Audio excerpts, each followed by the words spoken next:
వేషధారణ. అయ్యా, బంగారు సువర్ణము చూసి దేవుని స్తోత్రం, ఇది నాకు ఒక రోజున ఇది పనికొస్తుందని నువ్వు అనుకుంటే అది వేషధారణ. దేవుని స్తోత్రం. లేకపోతే నీకున్నటువంటి సొత్తంతా చూసి మురిసిపోతూ రేపు రోజున నాకు ఇది ఉపయోగపడుతుందని నువ్వు అనుకుంటే అది వేషధారణ. దేవుని స్తోత్రం. సూర్యుని చూసి చంద్రుడిని చూసి ముద్దు పెట్టుకుంటే అది వేషధారణ.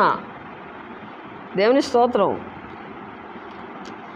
నీ చేతికి విస్తారమైన సొత్తు దొరికినని కానీ నేను సంతోషించిన ఎడల, దేవుని స్తోత్రం, సూర్యుడు ప్రకాశించినప్పుడు నేను అతనితోనో కానీ చంద్రుడు మిక్కిలి కాంతి కలిగి నడిచిన చుండగా అతన్నే కానీ చూచి నా హృదయము రహస్యముగా ప్రేరేపింపబడి, మనకు తెలియకుండానే దేవుని స్తోత్రం, అవి దేవుళ్ళు అనుకొని వాటిని ఏం చేస్తామంటే